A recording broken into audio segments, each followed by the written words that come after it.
Good morning class. आज का हमारा टॉपिक है producer consumer problem in process synchronization. Operating system का टॉपिक है BSc-IT। This is your topic for your third unit and BCA you can also watch it and understand it. ठीक है, okay. Producer consumer problem क्या होता है? Process synchronization, मैंने आपको कल एक वीडियो भेजी थी, process synchronization. Producer consumer problem एक आती है और इस प्रॉब्लम का वीडियो देखने से पहले please watch my video process synchronization. उसको देखोगे तभी जाके ये प्रॉब्लम समझ में आएगी। मैंने कहा था कि जब हम मल्टीपल प्रोसेसेस जब हम मेन मेमोरी में रन करवाते हैं, अगर प्रोसेसेस दो तरह के होते हैं, एक तो होते कोऑपरेटिव प्रोसेसेस, एक होते इंडिपेंडेंट प्रोसेसेस। इंडिपेंडेंट प्रोसेसेस में तो कोई प्रॉब्लम आती नहीं है। जब प्रोसेसेस टर्न आती है कोऑपरेटिव प्रोसेसेस की, तो कोऑपरेटिव प्रोसेसेस में क्या होता है, मतलब पैरेलल प्रोसेसेस क्या होते हैं, पैरेलल आते हैं। जब आप पता क्या होता है, जब भी हम कोई भी चीज़ रियल टाइम में करते हैं, मतलब एक्चुअली जब हम प्रैक्टिकली करते हैं, एक तो मैं आपको कंसेप्ट बताती हूँ, बट जब वो कंसेप्ट इम्प्लीमेंट होता है तब उस टाइम पे जो प्रॉब्लम अकर हो सकती है फिर वो उस टाइम ही पता चल सकती है। ठीक है, उस टाइम पे जो प्रॉब्लम्स आती हैं उसके बेसिस पे हम क्या बनाते हैं, अपने केसेस बनाते हैं कि ये प्रॉब्लम आ सकती है, ये प्रॉब्लम आ सकती है। बट ज़रूरी नहीं कि वही प्रॉब्लम आए, या तो कोई प्रॉब्लम आ भी नहीं सकती है। ठीक है, प्रॉब्लम आ भी नहीं सकती है और कोई ऐसी प्रॉब्लम जनरेट हो जाती है जिसका हमें पता भी नहीं होता है। तो जब हम रियल वर्ल्ड एप्लीकेशंस रन करते हैं तो हम केसेस को जज नहीं कर सकते, इसलिए हम क्या करते हैं, एक बेस्ट केस बनाते हैं, एक वर्स्ट केस बनाते हैं। अब सबसे पहले हम करेंगे बेस्ट केस। इसका क्या करेंगे, हम बेस्ट केस करेंगे। Case 1 is best case. यहाँ पे आप देख रहे हो, कोड देख रहे हो, ठीक है। ये एक कंज्यूमर कोड है, ये एक प्रोड्यूसर का कोड है। ये क्या कर रहे हैं, एक आइटम प्रोड्यूस कर रहा है। प्रोड्यूसर क्या कर रहा है, एक आइटम प्रोड्यूस कर रहा है। वो जो आइटम प्रोड्यूस कर रहा है वो इस मेमोरी में सेव कर देगा, और इस मेमोरी में जो आइटम सेव है ये कंज्यूमर क्या करेगा, इस बफर से उस आइटम्स को एक्सट्रैक्ट कर लेगा। मैंने आपको बताया था कोऑपरेटिव प्रोसेसेस क्या होते हैं, जो कुछ शेयर कर रहे हैं, या वो कोई वेरिएबल शेयर कर सकते हैं, या तो वो कोई मेमोरी बफर शेयर कर सकते हैं, या कोई किसी भी तरह का कोई रिसोर्स शेयर कर रहे हैं। अब ध्यान से देखो, यहाँ पे ग्लोबल वेरिएबल है int count, that is equal to 8। Count की वैल्यू क्या है, 8, मतलब इस बफर की वैल्यू क्या है, 8 ही होगी ना। 0 से स्टार्ट करते हैं मेमोरी को हमेशा, 0 1 2 3 4 5 6 7, मतलब 8 हो गया। तो काउंट का मैंने क्या दिया है, काउंट मैंने इक्वल्स टू 8। ये काउंट, ये प्रोड्यूसर कोड भी, कंज्यूमर कोड भी यूज कर रहा है, प्रोड्यूसर कोड भी यूज कर रहा है। इतना समझ में आया? स्टेप बाय स्टेप चलेंगे, ठीक है। और ये बफर मेमोरी, मतलब बफर मतलब मेमोरी जो यूज करते हैं, ठीक है। ये आइटम प्रोड्यूसर क्या करेगा, जब अपनी आइटम प्रोड्यूस कर लेगा इसमें डाल देगा। इसमें डली हुई आइटम्स को कंज्यूमर क्या करेगा, कंज्यूम कर लेगा। Simple is that. अभी तक सिंपल चल रहा है, आगे देखो, हम कोड बाय कोड चलते हैं। इतना समझ में आ गया कि ये चीज़ें शेयर कौन सी कर रहे हैं। एक ये काउंट वेरिएबल शेयर कर रहे हैं, ये ग्लोबल वेरिएबल है जो पूरा का पूरा कोड यूज करेगा। ठीक है, global variable can use the variable throughout the whole program. ठीक है, और एक बफर मेमोरी है, ए एरिया है जो दोनों कोड्स यूज कर, प्रोड्यूसर भी यूज कर रहा है और कंज्यूमर भी यूज कर रहा है। नेक्स्ट, अब कोड देखो, ध्यान से देखो। प्रोड्यूसर वॉइड प्रोड्यूस वॉइड, ठीक है। ये एक मैंने वॉइड लिया है, जैसे आप वॉइड मेन नहीं करते, वॉइड मेन करते हो, उसी तरह से मैंने एक वॉइड प्रोड्यूसर लिया। कोड स्टार्ट कर रही हूँ, ठीक है। Int item A, int item A, ये क्या है, item A. This is written item A. क्या है, एक मैंने लोकल वेरिएबल लिया है आइटम ए। क्या करेगा, ये इस आइटम को प्रोड्यूस करना चाह रहा है। वाइल ट्रू, ये हमेशा ट्रू रहेगा। वाइल क्या है, हमेशा ट्रू रहेगा। मैंने कंडीशन लगाई है while true. Produce item A, ये एक फंक्शन है जो क्या करेगा, एक आइटम प्रोड्यूस करेगा। सपोज करो हम एक सोप प्रोड्यूस कर रहे हैं, आइटम ए इज सोप। हम कोई सोप प्रोड्यूस कर रहे हैं, मैं एक बेस्ट केस लेके चल रही हूँ, मैं आइटम क्या प्रोड्यूस कर रही हूँ, सोप। मैं कोई सोप प्रोड्यूस कर रही हूँ, ठीक है, ठीक है। आइटम ए मैंने ले लिया, आइटम ए मतलब हम कोई भी आइटम प्रोड्यूस कर रहे हैं। While true, braces start, produce item A. क्या करो, आइटम सोप को क्या करो, प्रोड्यूस करो। आइटम क्या है, एक फंक्शन। प्रोड्यूस आइटम क्या है, एक फंक्शन है। ये एक फंक्शन है जो कह रहा है कि आइटम को प्रोड्यूस करो। ठीक है, आइटम प्रोड्यूस हो जाएगी, कोई फंक्शन बनाया है, ठीक है। While count e double equals to n, ये मैंने एक और वाइल लिया है। अगर count double equals to n, count double equals to n मतलब ये एक मैंने वाइल लिया है, एक तो ये वाइल है। अब आप इन दोनों वाइल को, ये इंटरनल वाइल है, बट अगर इस वाइल की अगर कंडीशन ट्रू हो जाती है तो ये प्रोग्राम यहीं स्टॉप कर जाएगा। ध्यान से सुनिए, अगर इस वाले वाइल की कंडीशन ट्रू हो जाती है तो ये प्रोग्राम यहीं स्टॉप कर जाएगा। While count equal double equals to n, count की वैल्यू क्या है 8, काउंट की वैल्यू क्या है 8, ठीक है। इस 8 अभी काउंट इनिशियली क्या है हमारे पास, काउंट अभी इनिशियली क्या है, काउंट की वैल्यू क्या है एन को मैंने क्या लिया है 8, एन को मैंने क्या लिया है 8, ठीक है। N equals to what 8, sorry यहाँ पे आना था 0, काउंट इनिशियली क्या है 0, काउंट इनिशियली क्या है 0 और एन इक्वल्स टू 8, ठीक है। N equals to 8, count initially क्या है मेरे पास 0 है। Count double equals to n, अगर काउंट 0 है, 0 इज इक्वल टू 8, नो, तो ये हम आगे चलेंगे। अगर काउंट 8 होता, मतलब काउंट 8 मतलब अगर मेमोरी, अगर काउंट की वैल्यू 8 आ जाती है, मतलब आइटम अगर प्रोड्यूस हो भी जाती है तो हम इसको रखेंगे कहाँ। ये बस एक काउंट बता रहा है, ये काउंट हमें क्या बताएगा कि कितने आइटम्स हमारे पास फुल हो चुकी हैं, कितनी मेमोरी स्पेसेस हमारे पास यूज हो चुकी हैं। अगर काउंट की इक्वल एन के बराबर आ जाती है, मतलब अगर आइटम हम प्रोड्यूस भी कर रहे हैं तो हमारे पास जगह नहीं है उसको रखने के लिए। आइटम की वैल्यू अगर एन से, काउंट की वैल्यू अगर एन से कम आती है तब तक तो हम उस आइटम को मेमोरी में रिसाइट करके रख सकते हैं, ठीक है। यहाँ पे इनिशियली क्या है, काउंट 0 है, तो count is not equal to 1, n मतलब काउंट एन के इक्वल नहीं है, 0 इज नॉट इक्वल टू 8, ठीक है, नहीं है तो हम आगे चलेंगे। हमेशा याद रखिए यहाँ पे मैंने एक बफर लिया है, बफर एक मेमोरी का नाम है, ये है इन, इन हमेशा हम यूज करते हैं प्रोड्यूसर के लिए और आउट हमेशा हम यूज करते हैं कंज्यूमर के लिए। Buffer in equals to item A, जो भी आइटम प्रोड्यूस हुई होगी, सपोज सोप प्रोड्यूस हुआ है, मैंने इस बफर में क्या डल जाएगा, सोप डल जाएगा। आइटम सोप प्रोड्यूस हुई है, बफर में क्या डल जाएगा, सोप डल जाएगा, ठीक है। फिर इस इन को हम इंक्रीमेंट कर देंगे।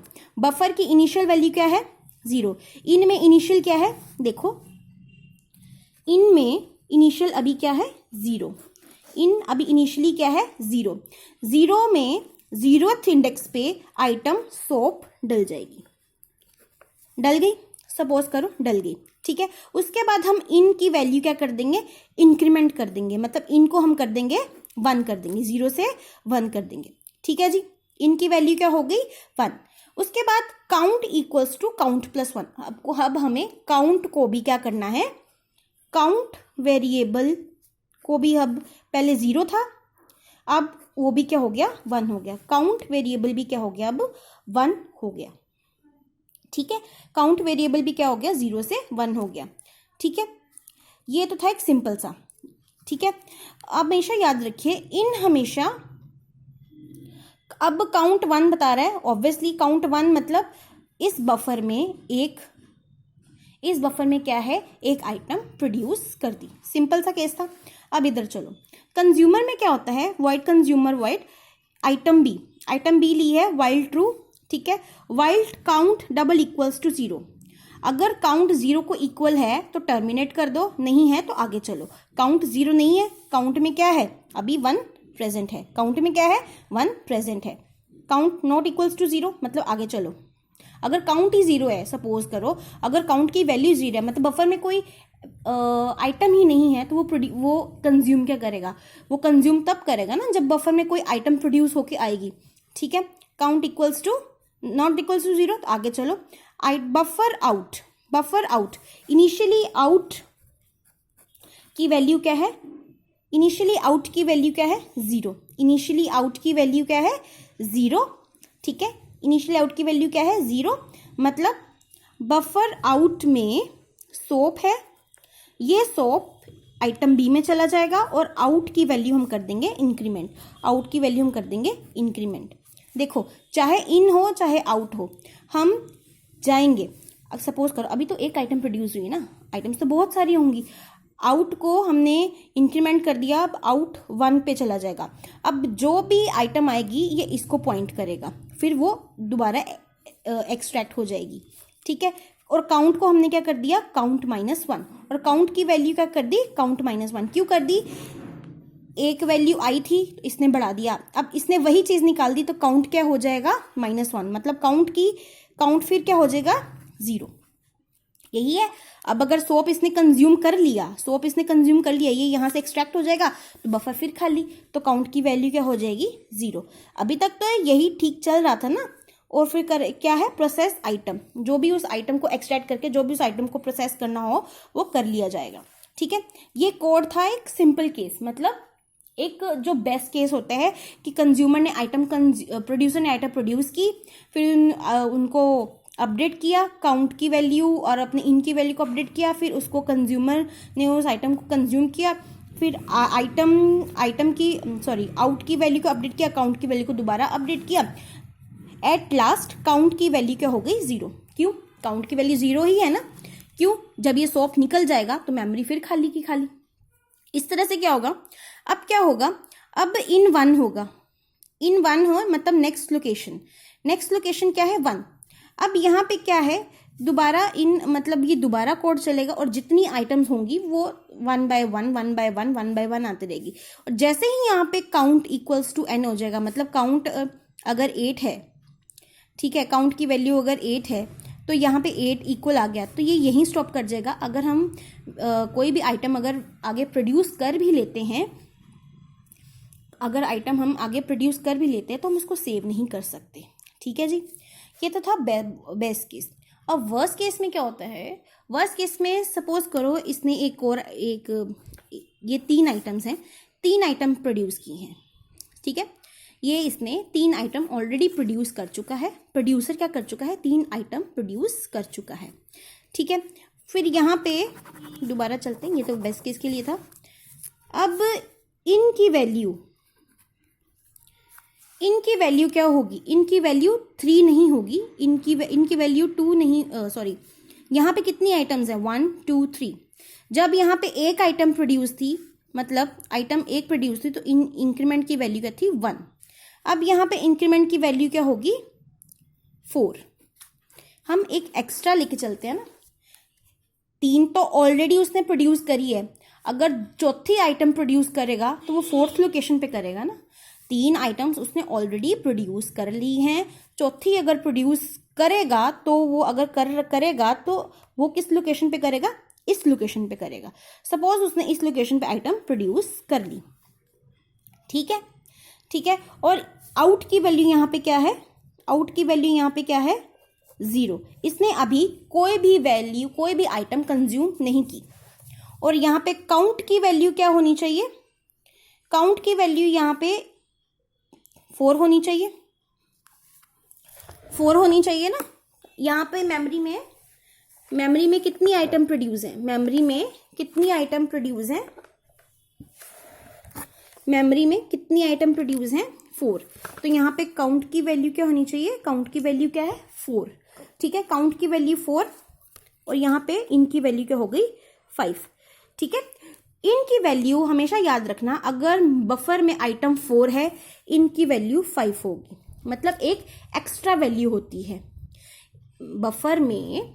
अगर हमारे पास 4 आइटम्स हैं और यहाँ पे इन वेरिएबल में हमेशा बफर से एक एक्स्ट्रा वैल्यू हम इंक्रीमेंट करके रखते हैं। क्यों, जब भी न्यू आइटम प्रोड्यूस होगी वो इस वेरिएबल को देखेगा कि प्रोड्यूस आइटम मुझे मेमोरी में रखनी का है, ऑब्वियसली नेक्स्ट लोकेशन पे रखनी है, तो नेक्स्ट लोकेशन की वैल्यू ही यहाँ पे अपडेट होनी चाहिए ना। और काउंट में उतनी ही वैल्यू होगी जितने बफर्स में आइटम्स होने चाहिए, उतनी होनी भी चाहिए, ठीक है। यहाँ पे काउंट 4 है। सपोज करो एक उसने क्या किया, एक 5th आइटम प्रोड्यूस कर रहा है, ठीक है, उसने यहाँ तक पहुंच भी गया, यहाँ पे इंक्रीमेंट भी 6 हो गया, बट काउंट अभी यहाँ तक आते आते सीपीयू क्या हो गया, प्रीएम्प्ट हो गया। यहाँ तक आते आते सीपीयू क्या हो गया, प्रीएम्प्ट हो के इसके पास चले गए। क्यों, ये प्रोसेस कह रहा है कि मुझे कोई इनपुट आउटपुट ऑपरेशन चाहिए, मतलब कोई इंटरप्ट आ गया। यहाँ तक आते आते सॉरी यहाँ तक आते आते सीपीयू क्या हो गया, प्रीएम्प्ट हो गया। प्रीएम्प्ट होके फिर यहाँ पे चला, इसने क्या करना शुरू कर दिया, कंज्यूम करना शुरू कर दिया। कंज्यूम करना शुरू कर दिया, सपोज उसने सारी आइटम्स कंज्यूम कर ली, आउट की वैल्यू भी क्या होगी, आउट की वैल्यू यहाँ पे क्या हो जाएगी, उसने सारी वैल्यू कंज्यूम कर ली, आउट की वैल्यू होगी यहाँ पे 4, और काउंट की वैल्यू यहाँ पे क्या होनी चाहिए, काउंट की वैल्यू यहाँ पे होनी चाहिए, काउंट की यहाँ पे होना चाहिए। आउट की वैल्यू जब उसने आउट कर लिया और यहाँ पे आते आते यहाँ पे भी क्या हो गया,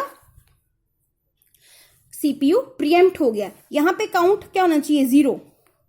यहाँ पे काउंट एक्चुअली क्या होना चाहिए, 0 होना चाहिए ना। क्यों 0 होना चाहिए, जब उसने सारी की सारी आइटम्स कंज्यूम कर ली है, बफर खाली हो गया है, तो काउंट की वैल्यू क्या होनी चाहिए, 0। ठीक है, मान के चलो। बट यहां तक आते आते सीपीयू क्या हो गया, सीपीयू क्या हो गया हमारे पास, सीपीयू क्या हो गया, प्रीएम्प्ट हो गया। क्योंकि इसको भी सपोज करो कोई इंस्ट्रक्शंस चाहिए, इसको भी क्या चाहिए, कोई इंस्ट्रक्शंस इंटरप्ट आया, तो सीपीयू क्या हो गया, प्रीएम्प्ट हो गया। अब सीपीयू आइडल तो बैठ नहीं सकता, वो दोबारा क्या करेगा, इधर चला जाएगा और रिज्यूम करेगा इस कोड को। ऑब्वियसली रीस्टार्ट तो करेगा नहीं, रिज्यूम करेगा। यहां पे काउंट होना क्या चाहिए, यहां पे काउंट क्या था, 4 था।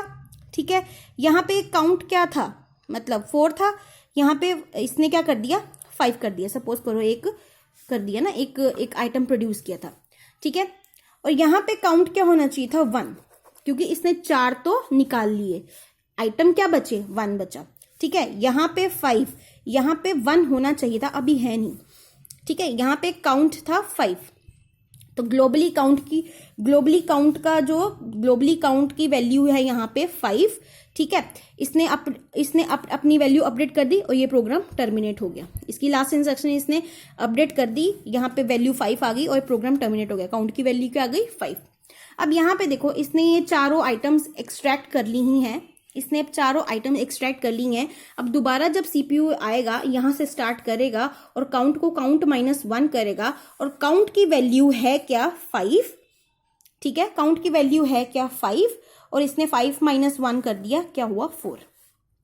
होना क्या चाहिए था, 1, क्योंकि ये सारे रिमूव हो चुके हैं। होना क्या चाहिए था, 1, है क्या, 4। ये होती है जब प्रोसेसेस में आपस में सिंक्रोनाइजेशन नहीं होती, तो इस तरह की प्रॉब्लम्स अकर होती हैं। ठीक है, मैंने तो चारों के चारों वैल्यू एक्सट्रैक्ट कर ली, ये तो न्यू आइटम प्रोड्यूस की थी। ठीक है, काउंट की वैल्यू एक्चुअली क्या होनी चाहिए थी, 1, रह है कितनी, 4। This is the problem which occurs due to process if the process are not synchronized. और ये प्रोसेस सिंक्रोनाइजेशन की प्रॉब्लम हम सेमाफोर से दूर करते हैं, जो मैं आपको कल स्टार्ट करवाऊंगी। इसका वीडियो लेक्चर भेजूंगी। आज के लिए इतना ही है, इसको ध्यान से देखो, पढ़ो। अगर नहीं समझ आया तो बेटा दोबारा पूछ सकते हो आप। ठीक है, थैंक यू।